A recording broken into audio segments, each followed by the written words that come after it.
साथियों, कभी आप सोच सकते हैं कि एक साइकिल देश की अर्थव्यवस्था को कितना नुकसान कर सकती है? नहीं सोचते ना? तो देखिए कैसे नुकसान करती है साहब।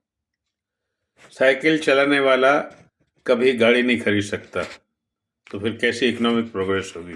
गाड़ियां कैसे बिकेंगी? गाड़ी का बीमा कभी हो नहीं सकता, तो बीमे कंपनियों का क्या होगा साहब? कि गाड़ी नहीं तो बीमा किस चीज़ का करवाओगे आप? पेट्रोल तेल कभी यूज़ नहीं करता साहब, तो फिर इतनी बड़ी कंपनी और रिफाइनरीज का क्या होगा अगर साइकिल पे चलेंगे लोग तो फिर? और गाड़ी की कोई सर्विसिंग की ज़रूरत नहीं, आप खुद ही ठीक कर सकते हो। साइकिल खराब जाए तो वर्कशॉप्स वगैरह कंपनी के क्या होगा, उनका क्या होगा साहब? साइकिल के लिए तो पार्किंग भी नहीं बनी है व्यवस्था कि शुल्क देना पड़े आपको, पार्किंग शुल्क। तो फिर पार्किंग व्यवस्था का क्या होगा साहब? अब इस पे कभी कोई रोड टैक्स भी नहीं लग सकता साइकिल पे, तो रोड टैक्स गवर्नमेंट को फिर रेवेन्यू कैसे मिलेगा, मतलब अपने काम धंधे करने के लिए, अर्थव्यवस्था के लिए? और साइकिल वाला कभी मोटा नहीं होता साहब, तो डॉक्टरों का क्या होगा? और ये दुनिया भर के आजकल निकले तरीके वजन घटाने के, मोटापा कम करने के, तो उनके धंधे का क्या होगा साहब? आप सोच के देख लीजिए।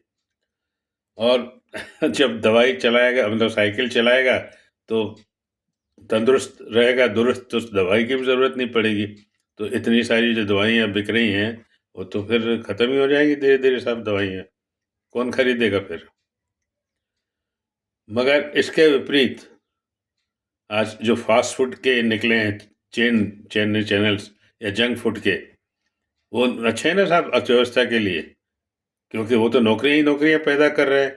और ऐसे खाने की वजह से पता चल रहा है कि 10 स्पेशलिस्ट पैदा हो रहे हैं, 10 दाँतों के डॉक्टर पैदा हो रहे हैं, एक-एक चीज़ के पीछे, एक-एक आउटलेट के पीछे कह लीजिए।